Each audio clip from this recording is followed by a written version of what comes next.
Of all the things to be in this world, the greatest of them all is to be yourself. To have every ounce of you spark greatness, from the marrows deep to the skin that is seen. It is our innate abilities that define who we are. It is the greatness in us, the winds in our lungs, the motion of our blood when it beats. We are magic, worth more than just flesh and bones. We are golden. And there's a queen inside me who is yearning to shine. Queen Makeda of Sheba, she is deep inside. Comfortable in her skin, her size, and her shape. She takes no less, no compromise. She knows her place and she rules it right. And bila sisi nyumbani ukuta tu, fisi namba hupati wecheka tu. Wepoteza wakati na pesa tu, huna bahati mfuko kutoboka tu. Na malkia unaweza, una ngozi ya kutesa, almasi miguuni asubuhi hata jioni. Na mrembo ukisonga, waitisha hata ardhi. There's a queen inside me. There's a king inside you who is yearning to shine. Hannibal the Great, and let the Spaniards and Romans fall. Na mfalme ukisonga waitisha hata ardhi. Mfalme umeweza, una almasi miguuni, ngozi ni ya kutesa asubuhi hata jioni. Na mfalme ukisonga waitisha hata ardhi. Fala flaro fyanje, no chende njira yanje. Through the grays and the blues, the 80s and 90s and thousands that bruised. Humbasu, naifula, nasinjira, ningwa. Nimebisha, nimefika, nimepita. There is royalty inside me, inside you. And let it shine.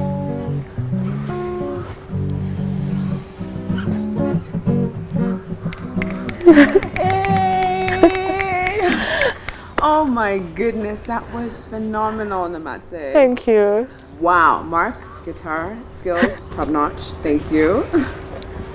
Welcome, ladies and gentlemen. That performance was done by none other than Namatsi Lukoye, and Mark Mulandi was on guitar. Welcome to Living With Ess. Obviously, the show is going to be about performance and the artistry that is spoken word. Welcome. Thank you. What was the name of that piece, actually? I really didn't have a name for it.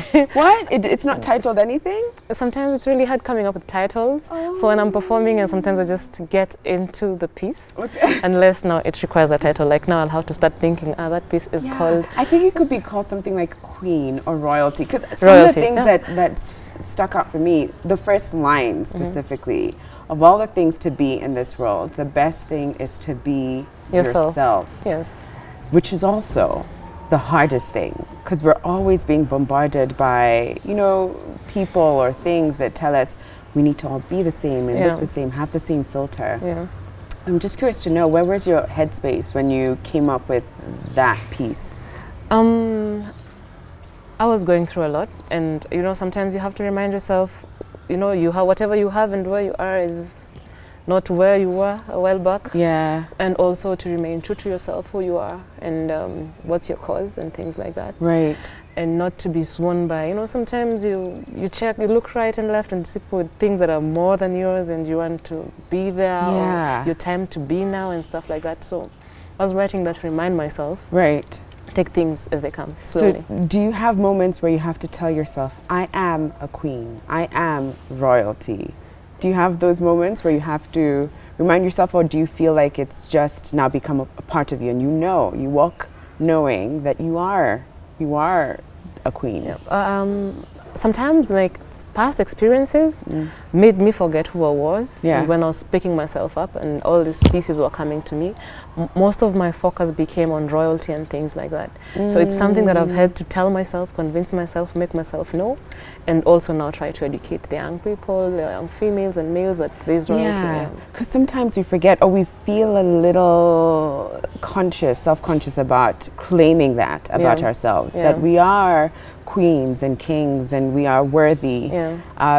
And I almost feel like you need to, like, we all need to make sure we have access to this, that spoken word, that poem, so that in the morning when you have those moments where you're like, I don't know, am I doing the right thing? You can just like play it, remind yourself you are meant to be here.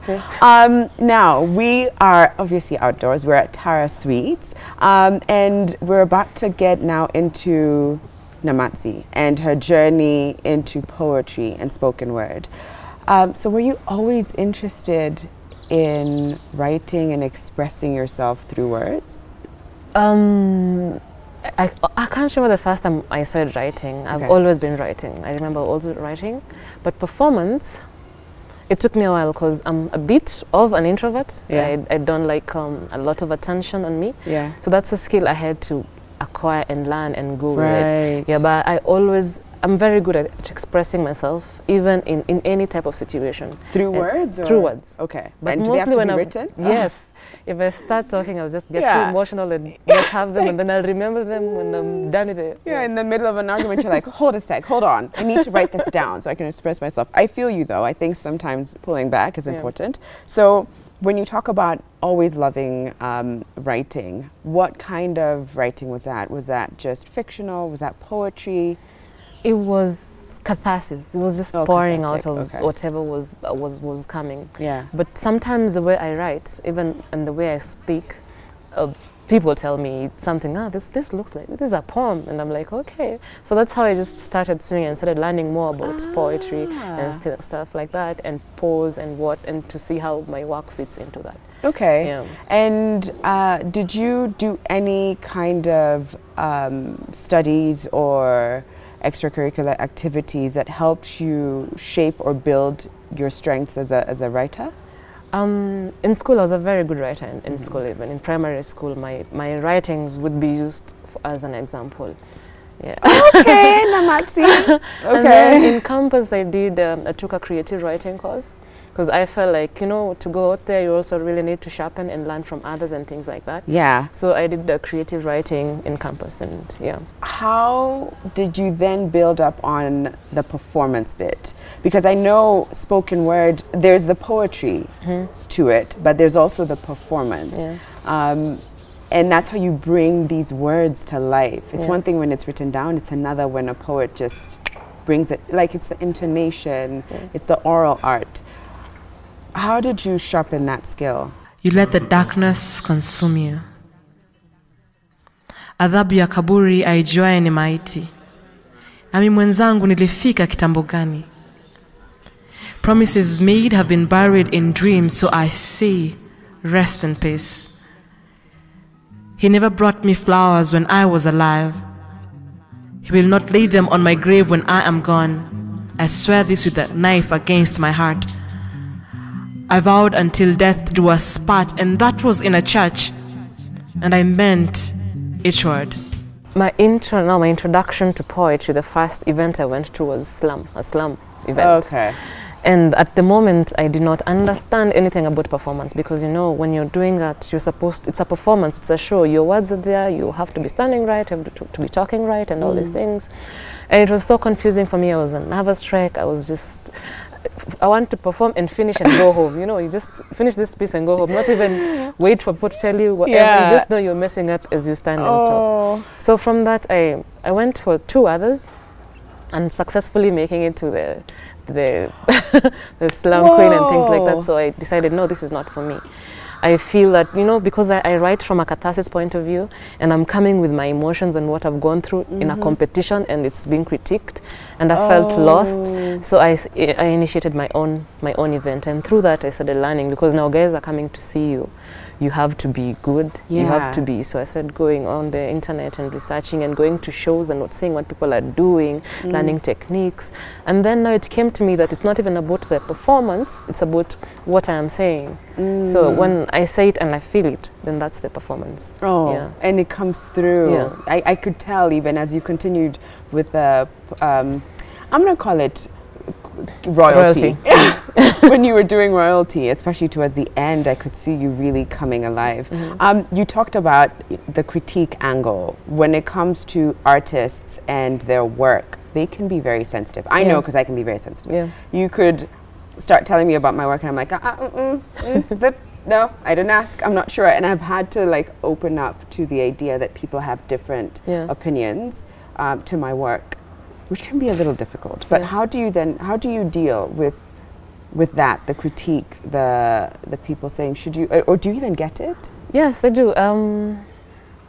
Like my performance is just not me. It's a lot of people in my work. Not just because, you know, it takes a lot. It takes a lot in terms of once I appear on stage, how I look. So everyone has a part on saying how Namatsi is going to be, because I've let them in. I cannot be by myself, and I wouldn't have been here without their support. So yes, I do have lots of criticism, especially from my inner circle. I think it's important to especially have your inner circle telling you the truth, because sometimes when you hear it from other parties, you don't know if it's laced with someone just being mean and trying to lash out, but your inner circle will always be genuine, and they've got your back. Speaking of inner circle, did your family foster a space for your creativity to flourish, or your writing? Starting part of it, when I was writing, you know, they were like, my mom is one who suggested, you go share this stuff, you always, because I used to recite to her, and she would be like, look for somewhere and do this and that. But then as I got into it, because, you know, people always want you to get that, it's routine life, campus, get a job, blah, blah, blah. So there was that. But eventually they came and just took me for me, and now she is even the one who dressed me, because she knows you need to look good and your things mom like made that. And I think them accepting that, my brother, he's a rapper, it was easy for them to accept my brother, artistic side, and my sister is a painter. They knew it. They had to have it. They knew it was coming. Like you've got so are you three of you in your three children? A painter, a rapper, and a spoken word artist. And they have a last one, but she's very but like they must have had, I mean, there's just no way to fight it. They just had to embrace that. What are some of the things that you've done along your journey as a spoken word artist to sort of polish up your skills? Is it taking courses? Is it watching certain artists that you admire? Like, what have you done that has helped elevate your artistry? Sometimes my insanity takes over once in a while, and I find pieces of me when the wind starts to while, when it lifts me up with might and crushes me to the ground, when the air starts to choke, when tears blind my eyes. You have turned me into a monster, and I'm never coming back. There was a lot of watching people, and when I was watching people, I started realizing that I am like talking the way so and so would talk. I'd find that I'm getting lost into what this person is saying. I had a mentor who actually really believed in what I was doing and things like that. And he'd tell me, no, find your voice and find your place, because your words are unique. And so I started also, and as much as I'm watching, finding something about me. What will be unique about Namatsi when she comes in? What will make people say, that's Namatsi on stage? And I have a powerful voice and probably a good stage presence. So you do. I can attest to that. Those are the strong forces that I started picking up on. Okay. And I like that mentorship plays a big role in that. Where do you draw your inspiration from? this is very weird for me, and even to say it, because I would say the weird thing like the universe. I would say I have gone through a lot of things, and I work for children with cerebral palsy, and they come from families that are struggling and have all those sorts. So sometimes as I'm talking to someone, I feel that pain and I put myself in there. And now I'm able to draw inspiration. Like if I write that there's a queen inside you, I'm telling that that parent who has a child with a disability that you're actually chosen for this and you can actually do this. Yeah, I'm actually, and through her I'm telling someone else who's maybe addicted to drugs, and somehow I'm getting a voice too. So I just feel like the universe is giving me all this. Yeah. So you take from what is around you. You said you were, so is that your 9-to-5 job? Yes. And what exactly do you do there? I do PR and fundraising. Wow. Yeah. Oh, that's beautiful, and that's a beautiful space to draw inspiration from. Yeah. Well, we have to take a quick break. We'll be back in a moment with more from Namatsi.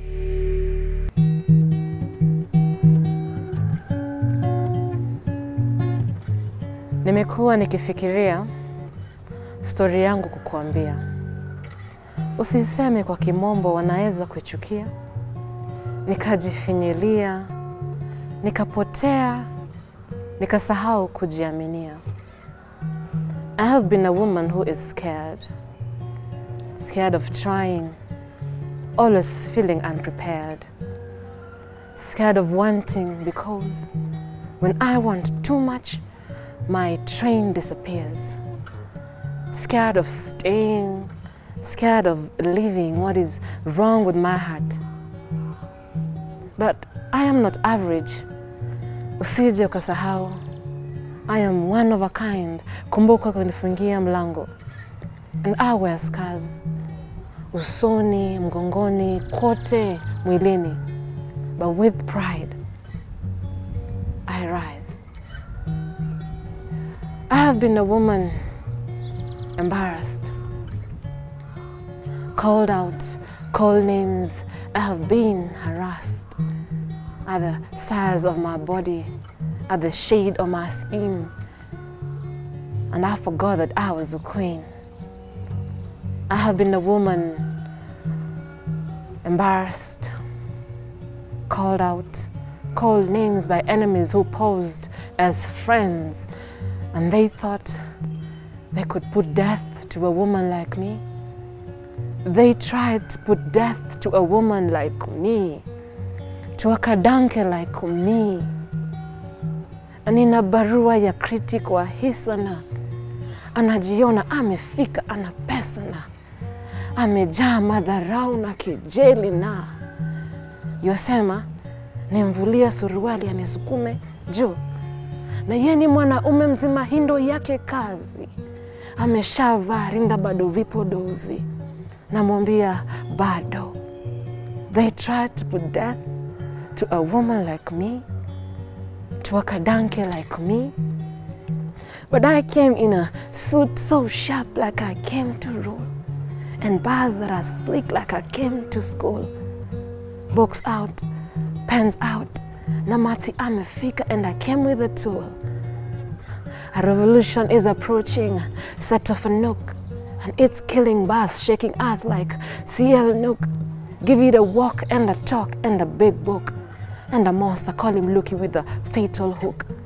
The revolution is black magic, Mau Mau, classic, rebel causing panic. The revolution is here. The kadanke is here, and she ain't going nowhere.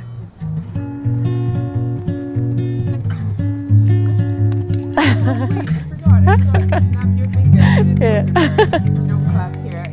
That was lovely. Thank you. Lovely. Thank you. Welcome back. If you're just joining us, that was Namatsi Lukoye performing what is called the Kandake is here. Yes. I'm not sure how to pronounce that because it's an Ethiopian word, but it translates to the queen is here. Yeah. And that was Mark Mulandi on guitar. Wow. Okay, let's take a moment to unpack what you've just done, that spoken word poem, right? Can you take us through where you were when you were coming up with the words, because what I heard from that was a struggle that a lot of women go through, of self-doubt, of the naysayers saying you're not curvy enough or tall enough, or your skin, you even talked about your skin color. Can you take us through that? The kadanke actually was a cry from my poetry. Okay. I give myself the kadanke. Kadanke. That's how I pronounce it. Okay. I don't know, I could get Kadanke. someone to. Yeah. Okay. I say I have multiple personalities, so that's my poetry, like saying it's also here and things like that. Okay. And well, when you say that though, you don't mean it like from a mental health perspective? No. Like you just mean it like you brought... I said like when you're on stage you're someone else. Oh, you're someone else, right. I just wanted to... When you're writing also someone else, because you're sinking into whatever. Yeah. You're I hear you. I've heard Beyonce talking about Sasha Fierce, because you come on stage and you're a different person. Yes, I hear you. I wasn't sure if you were talking about the disorder or not, but go on.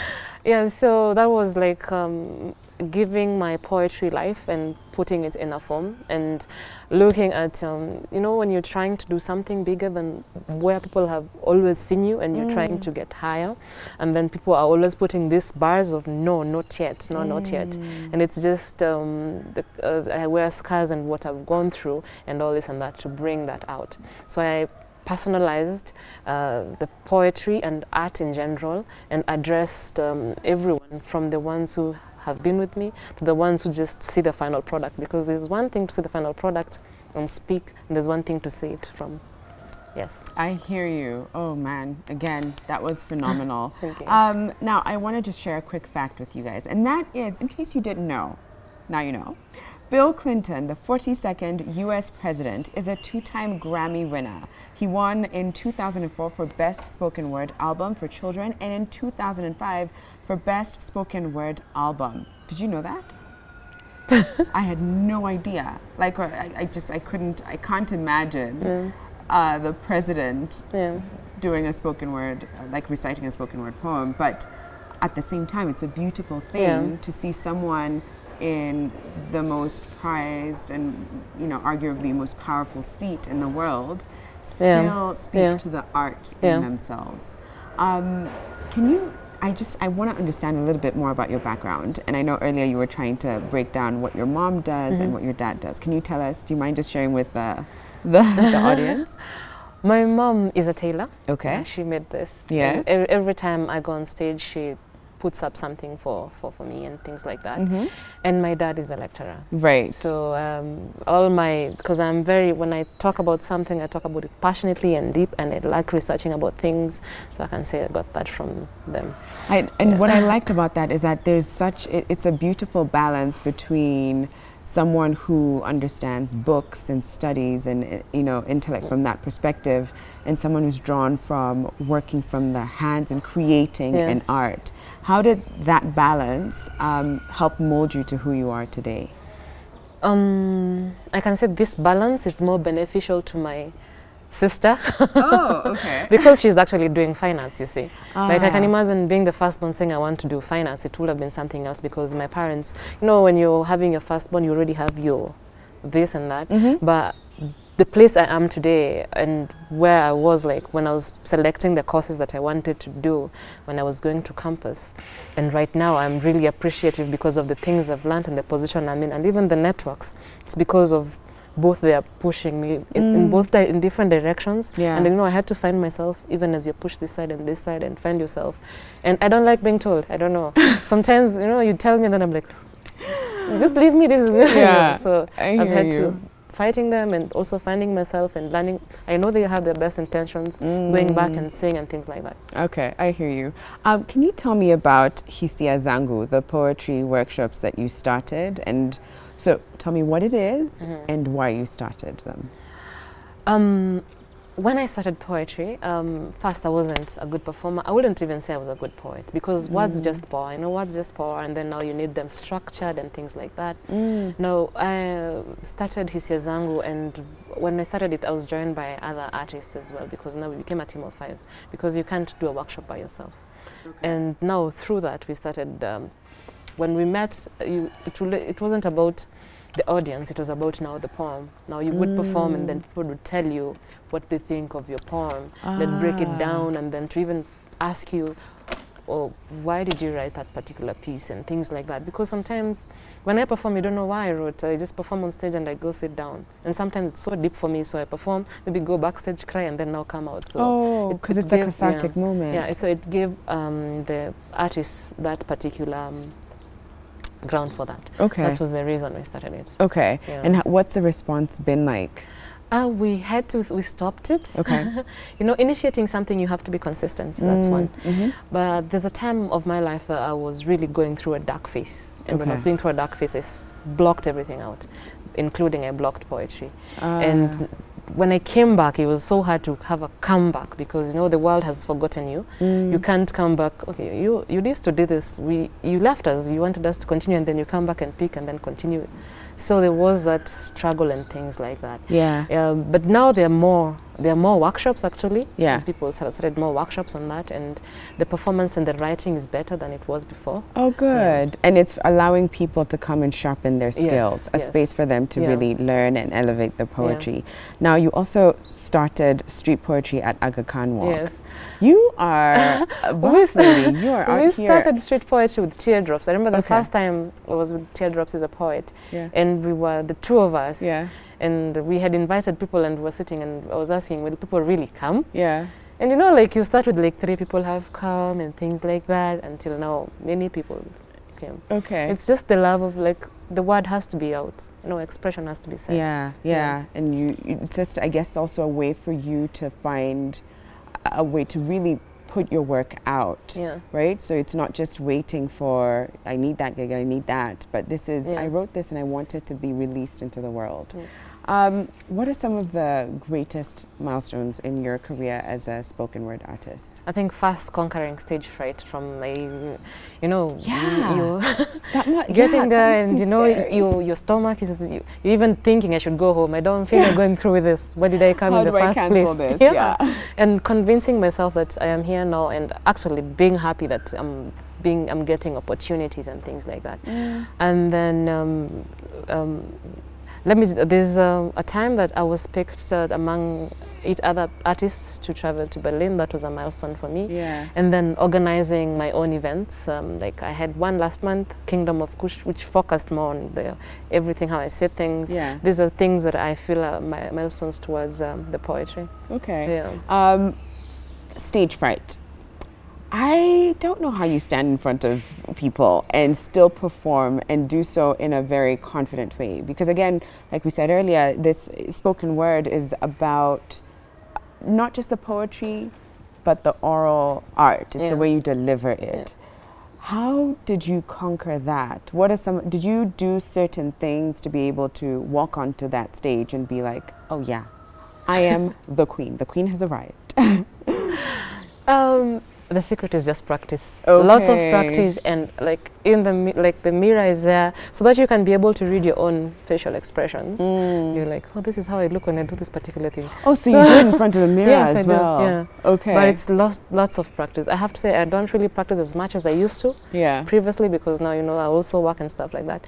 But if you practice, you or something else. Where do you draw your work from? Like, you know, the poems from.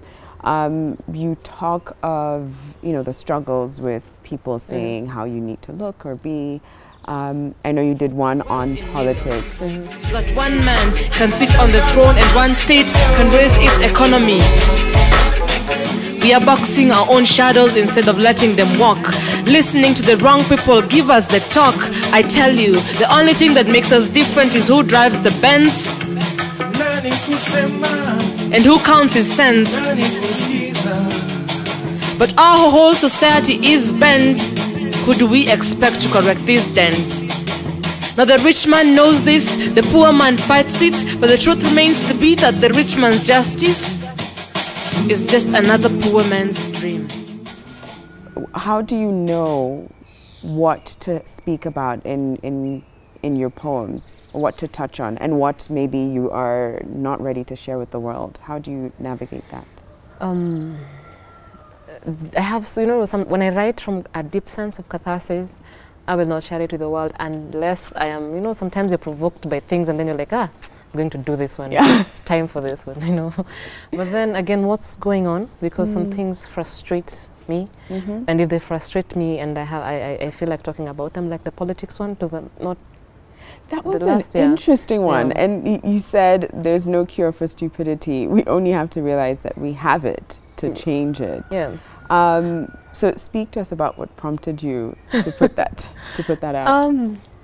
I have been off the politics for a while because I felt like it was draining my, what is it called? Energy. You know, energy. Yeah. Because when you're a poet, you feel deeply about things and you feel deeply about unfairness and things like that. Yeah, I think as And an even- artist too, just any art form. Yeah. When things are going on that you have spoken about, and I think there's a poem I even say, sometimes I talk about these things, but what will a poem do? And how far will this poem reach? Let's test this poem. Yeah. And the things we know, you know, spoken word comes from a very anger point. The origin of spoken word is something that is said from deep within anger and stuff like that, and to let things out. All these other things have come is it like has evolved with it coming. You know, you go growing, picking things, picking instrumentals, picking feelings and things like that. Okay. But the origin was actually political, and when you sink into politics sometimes and you're passionate about it, a lot can come out. Yeah. I hear you. Sometimes it can drive you crazy. Politics around the world, not just even Kenya, but just around the world. It can drive you nuts. We have to take a quick break, but when we come back, I want to dive into how you come up with the actual words onto paper and structure it. And she will also do one more performance just for you guys. We'll be back in a moment. Welcome back. If you're just joining us, we have been serenaded a couple of times by none other than Namatsi Lukoye, who is a spoken word artist. And earlier you were actually educating me on the origins of spoken word, and that it originally stemmed from an angry space, and it was a form of release. Yeah. I want to know for you, where do you tap into to create what you do create, and where your best work, where does it come from? From what source? My best works comes from when I'm saying the truth, when I'm being honest to myself, not even to anyone else, when I'm being honest to myself. If something has been unfair to me, I am able to put it in words that differently. I could talk about the tree and I'm actually talking about something else. Right. But I'm being very honest and genuine with what I am saying, and not wanting to please anyone and things like that. So that is how it just comes. I love that. Your best work comes from your truth. Yeah. Now, when that moment comes and it hits you, what does that look like? Is it just like you're sitting somewhere and you're like, it's a wave, give me a pen and paper, I'm just about to like kill it right now. So how does it come to you, and how do you then create that? Actually, it comes as a wave, because there are times you would want to write and there's nothing. There's this thing you want to write about, but there's nothing. Then there's a time like you just feel the words, and now I have to sink into what I'm thinking about. That's why I don't really like writing about sad things, because I have to sink there. And now it takes me a longer while to get out of that. Now I start being, so it just comes. And now it comes, and I try to make the scenario as beautiful as I can. Right. Yeah. Have you found that it's been therapeutic? It's like therapy for you? Yes, it is. Right. Yeah. So I wish the rest of us were spoken word artists so that we can find that form of release. But I guess we all find our own version of release. Now, you describe yourself as a woman with a voice of spoken word. And with the power that comes with your art. Where do you draw your fulfillment from exactly in this regard? How do you find that sense of purpose in what you do and how you write? Once I'm done writing and I feel like this piece is ready to share, because I share my piece first with I told you, my inner circle. Okay. That's my brother. Yeah. And when I feel this piece has come powerfully, I think that is, I'm actually like, whoa, I wrote this. Like, you know, I told you, like, you write when you're a different persona. Now you're reading it as a different person and going like, wow, well, this is well said. Yeah. This is like me talking and things like that. Hey. Now I take it now to someone else. Okay. Because you see, Luki being a rapper, he's able now to tell me, no, it should come with a flow. It should come like this. You should now take this word here and you should prolong this and there. So it goes as it's shaped. And even now, as from the writing process, where the writing process is very messy. You see, my writing book has cancels and everything, to now it being said when it's well presented. That's something else. Yeah. Okay. Oh, beautiful. How does Namatsi present herself as a business?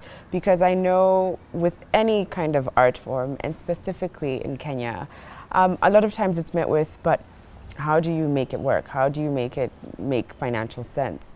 So I'd like to understand from you, what are some of the things that you've done, or who are some of the people that you have around you that help bring out the business in your art? And actually, is it important for you to have the business part too? Because maybe you're like, no, I don't care about pay. But is it important for you? For me, at the where I am right now, it is, because I am not working by myself. Okay. A while back, I was like, I didn't really care if I get anything out of it, because it was catharsis for me. Yeah. But now you find someone coming in and telling you, I want to dress you, I want to do this for you. Now it becomes, because this person is coming in with an interest, and they're really passionate about it. Yeah. Like my makeup artist, for instance, she woke up this morning, she came to my place. Yeah. You're going on set, Namatsi, you're going to look this. Like this. And you see, for her, she's giving me her best, and I cannot just come here and just say, okay, I don't really care about this, because I work with a team. I work with a dedicated team who believe in me. Wow. And there's nothing as strong as that. They believe in me. They don't ask anything from me. So now, once I come somewhere, I have to also So represent. who's part of your team? Like you've got a makeup artist. I have one of, I say, Lukoye is one of my critiques in terms of writing and things like that. Yeah. And then my makeup artist, Mercy. Yeah. She's called JB. Yeah. She is in charge of my my looks. Sometimes she'd give me things and I'd be like, I can't try that. No, that one, no. And then I also have another one. He's also a beautician and things like that. And goes all the way to my mentor, Klaus Honetz, who's really been in the journey with me and has made me make the strides I have, because I have like 2 albums because of him and friends and things like that. Oh, you've got 2 albums. Yes, I have 2 albums. Shout out. So what are the albums? What are they? What are they called? One is called Nirvana. That was in 2011.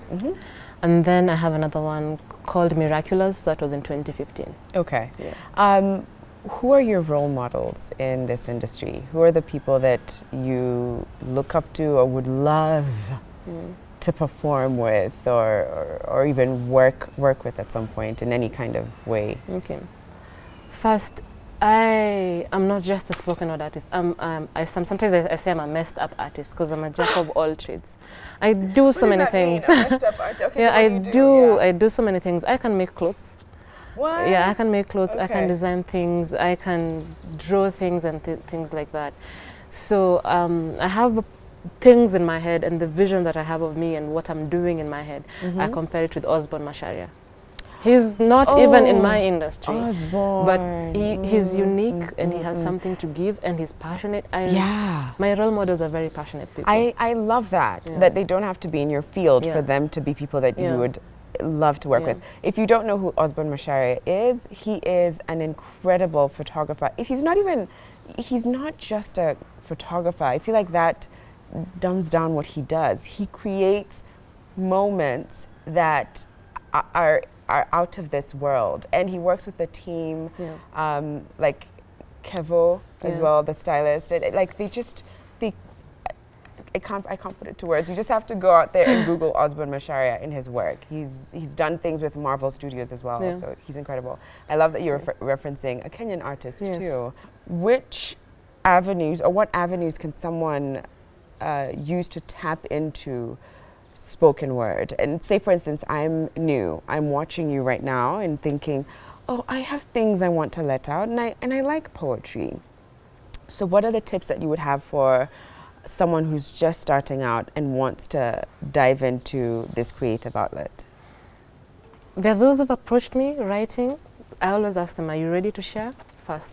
Because that's a big one. Many beginners, when they're writing, the pieces are very personal. You know, people are sensitive about things that are personal to them. And if you're ready to share, then if you just Google spoken word Kenya, events will just pop up. And all these spoken word artists are on Facebook, are on Instagram, and all these places. And when you inbox them, I hope they all do respond back, because that's our purpose in this life. You know, always reach out, and if it's to share and to talk and to be true, then we are supposed to reach out to these people and pull them up. And I like that they also should be trying to reach out to them. And I think even for them to be able to see what else is out there, who else is speaking, how do they do it, where are the intonations placed? Are there secrets to that, by the way? Like, can I be like, I am the host of Living With Ess. I come to you and you and you. Like, how do you do it? I probably sound so silly. But like, how do you know where to pause and allow for the drama? When it's true to you, which line like meant more to you, because people who will appreciate your work are in that position. They need your work. They need to listen to what you're saying. So you need to stress when you stressed it in your mind, when you wrote this and you thought, then stress it when you're saying it. That's how it's going to be true to also people. Right, so the moments that are of power, you find them, and they have to that's be true. Where you, If you're going to put pauses and things that's not true. Just like, I am the, and everyone's like, you're what? Okay, we're about to wrap up, but I do want you to do one more piece for us. But before we even say goodbye, I would love to know, what's your vision for yourself? Where would you like to see Namatsi in a couple of years, in 5 years? First, I'd like someone to look at me the way I look at Osborne and say, first, she's just too talented. Because as I said, I just don't do spoken. I am like an onion. Every layer is just a different gift that I've been blessed with. So I see a point that everything that I am working around, because I'm working around a series of royalty, and it's like impacting people and like growing children mostly, because now you're influenced by the filters, by Instagram, by what you always have to look perfect. And that's where it goes wrong. That's where it goes wrong. Right, I hear you. And no one is perfect. I wish you the best. And thank you again for joining us. Although I still want you to do one more performance to usher us into the weekend. Speaking of weekend, actually, I want to share with you a few of the events that you can possibly jump into if you want to have something interesting to do this next couple of days. First on the list, we've got a pageant and fashion event that unites contestants from all over Kenya to compete for the Prom King and Queen title at Michael Joseph Center from 4 p.m. to 10 p.m. That's today, Friday. And then we've also got a Slam Africa event at the Goethe Institution that provides a platform for young people to express themselves and articulate issues that currently affect youth growing up in Africa and the world, and that's going to be through performance poetry. And lastly, we've got drum and yoga event at Nairobi Arboretum to spread well-being, peace, and unity through yoga fused with African beats. All levels are welcome from Sunday 9th, 11 a.m. to 1 p.m. Actually, are you going to go for the slam poetry? I'm planning to go to that. You just might see Namatsi there. But for now, I'm going to love you and leave you. I hope you have a splendid weekend. Take care of yourselves. And thank you to Tara Sweets, actually, for letting us shoot this here. Actually, we've got one more quick performance from Namatsi, so you don't want to miss that, okay? So keep watching, but I'll see you on Monday, 8 a.m.